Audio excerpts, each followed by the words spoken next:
Hello student. आज फिर हम सेल बायोलॉजी का एक और टॉपिक पढ़ने जा रहे हैं जो कि है गोल्जी बॉडी, जिसे कि गोल्जी जटिल या गोल्जी कॉम्प्लेक्स भी कहते हैं। और बात आती है कि गोल्जी बॉडी जो है सबसे पहले किसने देखी और किसने इसको टर्म दिया। तो यहाँ मैंने लिखा है, देखिए, एल एस जॉर्ज साहब ने सबसे पहले गोल्जी बॉडी को देखा था। और ये कब देखा? 1867 में। और जो कैमिलियो गोल्जी है इटली के, उन्होंने ये गोल्जी जो बॉडी है, गोल्जी कॉम्प्लेक्स है, ये टर्म दिया था। और ये कब दिया था? 1898 में। और इन्होंने जो ये गोल्जी बॉडी थी, इसको देखा किसमें? उल्लू में देखा। और उल्लू में कौन सी सेल्स? उल्लू में थी तंत्रिका कोशिका। तंत्रिका कोशिका तंत्रिका कोशिका में इन्होंने देखा। और इन्होंने जिससे गोल्जी बॉडी टर्म दिया, उसको आइडेंटिफाई करने के लिए सिल्वर सोल्ट को यूज किया और ऑस्मियम टेट्रा ऑक्साइड को यूज किया। तो मैं कहूं कि चांदी के लवण और ऑस्मियम टेट्रा ऑक्साइड को यूज करते हुए तंत्रिका कोशिका से उल्लू के अंदर कैमिलियो गोल्जी ने इसको देखा था। और इसीलिए इसका नाम गोल्जी इनके नाम के संबंध में पड़ा। लेकिन इस गोल्जी बॉडी के बहुत सारे नाम हैं। और बहुत सारे नाम कौन कौन से हैं? मैंने उन नाम को सबको एग्जाइट किया है। ये देखिए आप, गोल्जी बॉडी, इसको और क्या कहते हैं और किसने क्या कहा। तो ये एक, हम गोल्जी बॉडी के जो सिनोनिम्स हैं उनको देखते हैं। और इसमें सबसे पहले मैंने लिखा है डाल्टन कॉम्प्लेक्स। Dalton complex. और ये टर्म किसने दिया था? केजल ने दिया था 1914 में। उसके बाद में इसको बेकर्स बॉडी भी कहते हैं। बेकर्स बॉडी क्यों कहते हैं? क्योंकि बेकर नाम के साइंटिस्ट ने सुडान ब्लैक को यूज करते हुए इसको स्टेन करके देखा था, इसलिए इसका नाम क्या पड़ गया? Bakers body. तो बेकर्स बॉडी हमने क्यों कहा? क्योंकि सुडान ब्लैक से इन साइंटिस्ट ने इसको स्टेन किया था। उसके बाद में मैंने लिखा है लिपोकॉन्ड्रिया। इसका अगला जो नाम है लिपोकॉन्ड्रिया। लिपोकॉन्ड्रिया टर्म किसने दिया? टर्म दिया बेकर साहब ने। और इन्होंने क्यों दिया? लिपो का मतलब होता है लिपिड, अर्थात मैक्सिमम लिपिड अमाउंट इसमें उन्होंने देखा, इसलिए इसका नाम क्या दे दिया? लिपोकॉन्ड्रिया। उसके बाद में आप देख पा रहे हैं आइडियोसोम। उसके बाद में देखिए इसे और क्या कहते हैं हम? ट्रोफोस्पोंजियम। ट्रोफोस्पोंजियम जो है ये किसने कहा था? होलमग्रेन साहब ने कहा था। और ट्रोफोस्पोंजियम क्यों कहते हैं? क्योंकि ये एक तरह का नलिकीय तंत्र बनाता है, ट्यूबुलर सिस्टम बनाता है, इसलिए इसका नाम क्या पड़ गया? ट्रोफोस्पोंजियम पड़ गया। और ट्रोफोस्पोंजियम के बाद में मैंने यहां लिखा है वाई साइटो मेम्ब्रेन। और ये किसने कहा था? सोजो स्ट्रैंड ने कहा था। और ये वाई साइटो मेम्ब्रेन भी हम गोल्जी बॉडी को कह सकते हैं। एक है यहां पर मैंने लिखा है माइलिन लिपिड। माइलिन लिपिड भी गोल्जी बॉडी के लिए यूज होने वाला टर्म है। और ये पेलाडे और क्लाउडे साइंटिस्ट ने यूज किया था। और अगर गोल्जी बॉडी की प्लांट सेल में बात करें तो प्लांट सेल में गोल्जी बॉडी को गोल्जी कॉम्प्लेक्स नहीं कहते, तो फिर क्या कहते हैं? गोल्जी बॉडी को हम डिक्टियोसोम कहते हैं। किसमें? In case of plant cell में। और जो ये डिक्टियोसोम टर्म है वो किसने दिया था? वो दिया था पर्नर ने। पर्नर नाम के साइंटिस्ट ने इसको प्लांट सेल में देखा, आइडेंटिफाई किया और उसके बाद में इसका नाम क्या दिया? उन्होंने डिक्टियोसोम दिया। ये तो इसके जनरल नाम हो गए। लेकिन जिस तरह से मैंने कहा था कि single membrane bound cell organelle जो कि सबसे लार्जेस्ट होता है वो एंडोप्लाज्मिक रेटिकुलम आपने पढ़ा था। इसके बारे में भी कुछ विशेष टर्म है। विशेष टर्म क्या है? ये एक तो क्या है, जो हमारी कोशिका है उस कोशिका बहुत से पदार्थों को स्रावित करती है। तो कोशिका श्रावण की जो फैक्ट्री है, कोशिका श्रावण की जो फैक्ट्री है वो कौन है? गोल्जी बॉडी है। तो मैंने यहां पर एक टर्म लिखा है फैक्ट्री ऑफ सेल सिक्रीशन, अर्थात कोशिकीय श्रावण की फैक्ट्री कौन है? गोल्जी बॉडी है। उसके बाद में मैंने लिखा है हमारी सेल का जो मिडिल मैन है, मिडिल मैन ऑफ सेल, अर्थात कोशिका का जो मिडिल मैन है वो कौन है? गोल्जी बॉडी है। हमारे बॉडी में जो ट्रैफिक पुलिस है, किसका? सेल का जो ट्रैफिक पुलिस है वो भी कौन है? वो भी गोल्जी बॉडी है। और ये जो गोल्जी बॉडी है इसको हम कहते हैं और क्या? डायरेक्टर ऑफ मैक्रोमोलिकुलर ट्रैफिक को कंट्रोल करने वाला गेटवे ऑफ, हम कह सकते हैं मैक्रोमोलिकुलर गेटवे कह सकते हैं। तो ये डायरेक्टर है। इसके अलावा एक टर्म मैंने स्पेशल लिखा है यहां पर, देखिए ये वाला, distribution and shipping department of cell. Distribution का मतलब होता है वितरण, और शिपिंग का मतलब एक स्थान से दूसरे स्थान पे ले जाने वाला, जहाज के समान।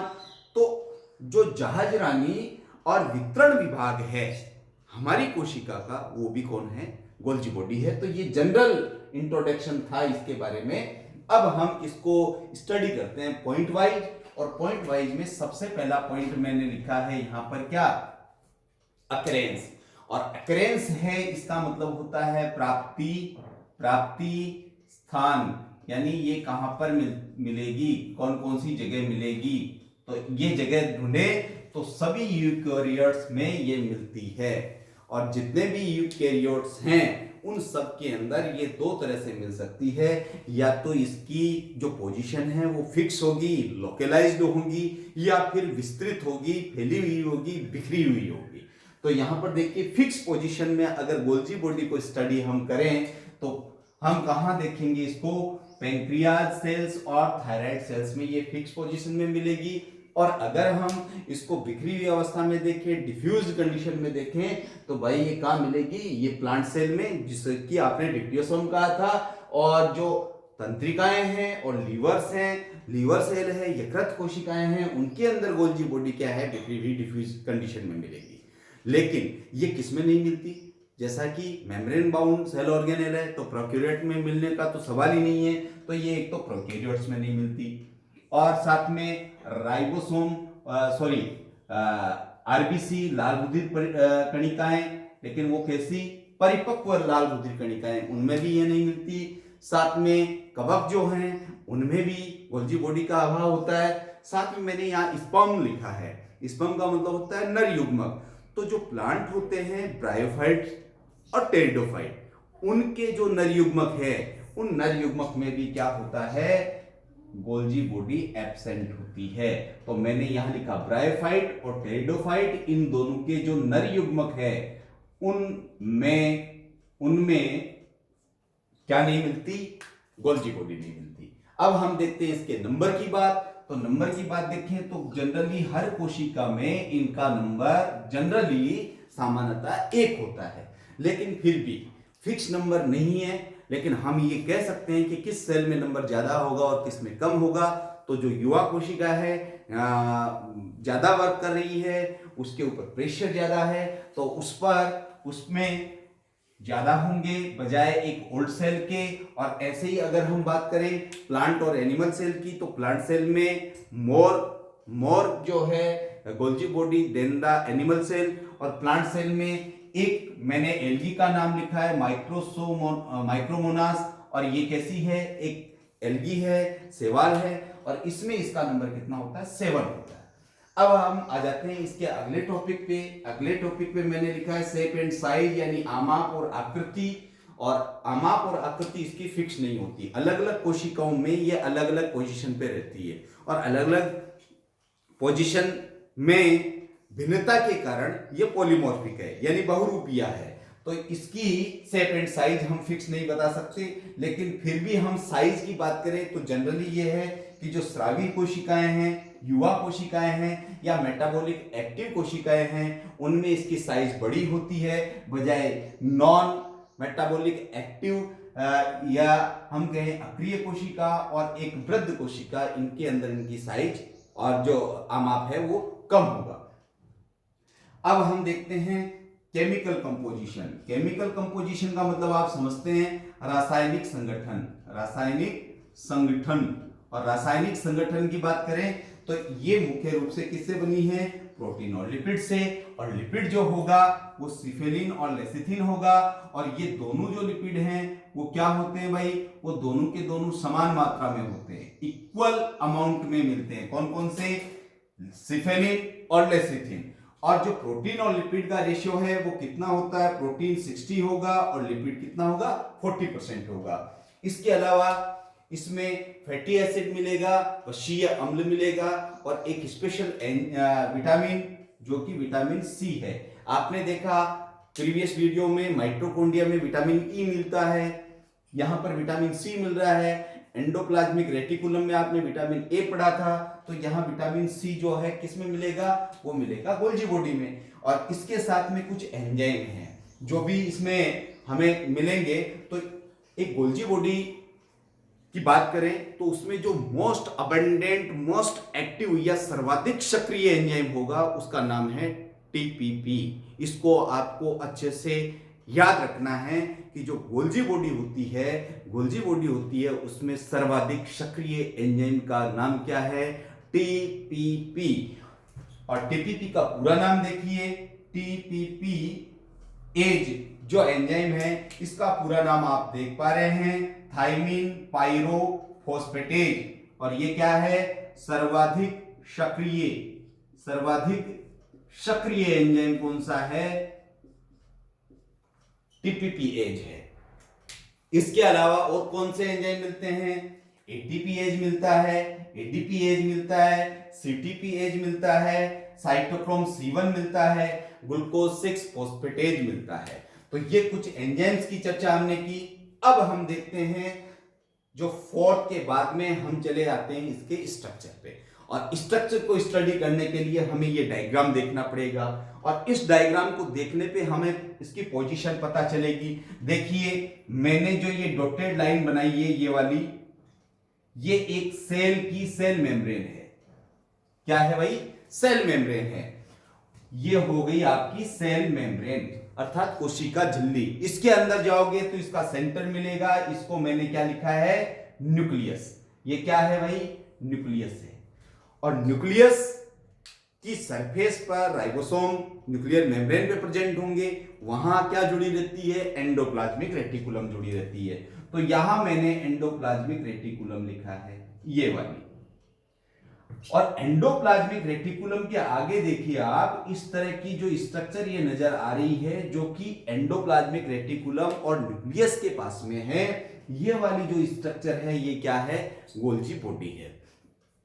और ये जो गोल्जी बॉडी है इसको देख करके हमें पता चल रहा है कि इसमें वो चीजें मिलेगी जो कि एंडोप्लाज्मिक रेटिकुलम में हम पढ़ चुके हैं। अर्थात देखिए सिस्टर्नी मिलेगी, ट्यूब्यूल्स मिलेगी और वेसिकल्स मिलेंगे। और मैंने बताया था कि उन दोनों में क्या डिफरेंसेज हैं और क्या उनमें सिमिलरिटीज हैं। तो उसी चीज को हम यहां देखते हैं कि इसमें एक तो क्या मिलने वाली है, सिस्टर्नी मिलने वाली है, और दूसरी इसमें क्या मिलने वाली है, ट्यूब्यूल्स मिलने वाली है।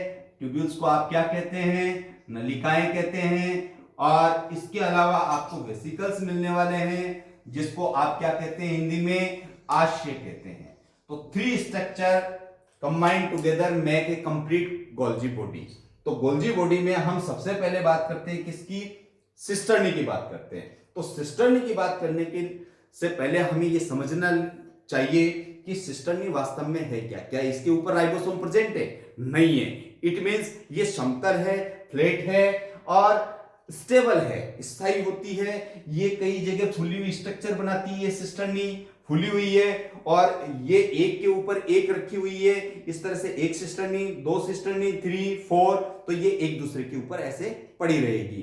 तो इनका नंबर 3 to 12 तक हो सकता है एक गोल्जी कॉम्प्लेक्स में। तो ये सारी के सारी मिलकर के ये स्ट्रक्चर बना रही है। अब इन स्ट्रक्चर को देखें, सिस्टर्नी को देखें, तो सिस्टर्नी में हमें 2 तरह की स्ट्रक्चर नजर आएगी। कैसे, एक सिस्टर्नी को मैं बाहर निकाल लेता हूं और उसको यहां ड्रॉ करता हूं। देखिए यहां से मैंने एक सिस्टर्नी को बाहर निकाला, यहां से मैंने एक सिस्टर्नी को बाहर निकाला, और उसकी स्ट्रक्चर देखी तो मुझे इस तरह से नजर आई। तो यहां पर इसके इस तरफ तो क्या है, उत्तल सतह दिख रही है। ये कैसी सतह है, उत्तल सतह है। और दूसरी तरफ कौन सी दिख रही है, इस तरफ इस तरफ मुझे दिख रही है अवतल सतह, अवतल सतह। तो एक सिस्टर्नी को मैंने निकाला और देखा कि एक तरफ इसकी उत्तल सतह होती है और दूसरी अवतल सतह होती है। जो उत्तल सतह है उसको हम सिस फेस कहते हैं। क्या कहते हैं भाई? Cis face. ये देखिए मैंने यहां लिखा है सिस फेस और यहां भी मैंने लिखा है सिस फेस। तो सिस्टर्नी के अंदर जो सिस फेस है इसका मतलब जो उत्तल सतह है जो किस तरफ होगी? केंद्रक की तरफ होगी। ये देखिए ये केंद्रक है और इस तरफ है तो ये उत्तल है और ये केंद्रक की तरफ है, तो ये सतह इसकी कहलाएगी सिस फेस। और जो दूसरी सतह है जो कि कॉनकेव है यानी ये अवतल सतह है और ये किस तरफ है? कोशिका द्रव्य की ओर है या मैं कहूं कोशिका झिल्ली की ओर है, तो उसे हम क्या कहते हैं? ट्रांसफेस कहते हैं। जो सिस फेस है इसका दूसरा नाम फॉर्मिंग फेस है। इसका दूसरा नाम क्या है? ये जो उत्तल सतह है यहां पर सिस होगा और सिस जो है ये फॉर्मिंग यानी यहां पर वेसिकल्स फॉर्म होंगे, फॉर्मिंग फेस है। और जो ट्रांसफेस है यानी ऊपर की ओर देखिए ये रहा ट्रांसफेस, ये किस तरफ होती है? मेम्ब्रेन की तरफ होती है यानी ये इस तरफ है मेम्ब्रेन की तरफ। इसको हम मैच्योरेशन फेस कहते हैं। तो हम ये कह सकते हैं कि जो सिस्टर्नी है उसमें दो तरह की फेस हमें नजर आती है, एक को सिस फेस कहते हैं और एक को हम कहते हैं ट्रांसफेस। और इन दोनों फेस की वजह से जो गोल्जी बॉडी है उसमें ध्रुवता मिलती है, पोलैरिटी मिलती है, जिससे कि हमें पता चल जाता है कि कौन सा इसका फेस अंदर की तरफ यानी केंद्रक की तरफ होगा और कौन सा फेस इसका कोशिका झिल्ली की तरफ होगा। उसके बाद में अब हम देखते हैं क्या? इसके दूसरे नंबर की नलिकाएं। नलिकाएं क्या है? ये ब्रांच जो होती है, शाखित होती है, जबकि सिस्टर्नी देखिए अशाखित है, सब अकेली पड़ी हैं। इसके बाद में ये छोटी होती है, इनकी साइज मैंने देखी है, लेकिन ये जनरली ट्यूब्यूल्स जो है नलिकाएं वो किससे जुड़ी रहती है? सिस्टर्नी से। मान लीजिए ये यहां मैंने लिखा है देखिए ट्यूब्यूल्स, और ये ट्यूब्यूल्स कहां से आई? ये जुड़ी हुई है और ये ट्यूब्यूल्स हैं, ये सिस्टर्नी के साथ अटैच है और ब्रांच है, बहुत सारी ब्रांचेस निकली हुई है 1 2 3। तो हम ये कह सकते हैं कि जो नलिकाएं हैं वो ब्रांच्ड है।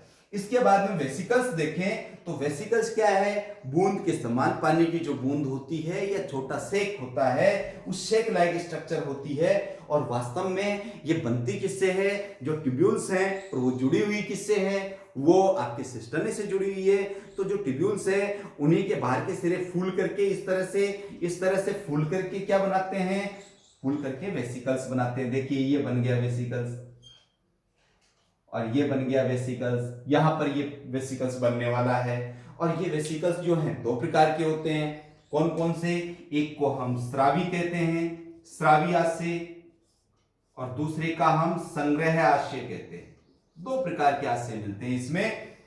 तो सिक्रेटरी कौन से होंगे? जिनकी सरफेस बिल्कुल स्मूथ होगी, चिकनी होगी, किसी कवर में पैक नहीं होगी और इनकी साइज जो है 20 से लेके 80 नैनोमीटर तक होगी।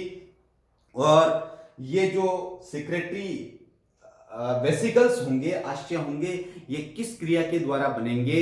ये बनेंगे एक्सोसाइटोसिस क्रिया के द्वारा। एक्सोसाइटोसिस का मतलब होता है बाहर की तरफ फेंकना, अर्थात ट्यूब्यूल्स क्या है? इनको बनाएगी और बाहर की तरफ डालेगी, किसमें? साइटोप्लाज्म में। तो ये किसके थ्रू बनेंगे? एक्सोसाइटोसिस प्रोसेस के थ्रू बनेंगे। और दूसरा जो स्टोरेज वेसिकल्स हैं उनको हम कैसे वेरीफाई करें? तो उसके चारों ओर एक कोट होगा, अर्थात एक आवरण होगा। तो वो कोटेड जो होंगे और उनकी साइज 50 नैनोमीटर होगी, तो वो स्टोरेज वेसिकल्स या संग्रह करने वाले आशय होंगे। और इनका निर्माण किससे होगा? इनका निर्माण होगा स्रावी आशयों से, उनकी बडिंग होने से।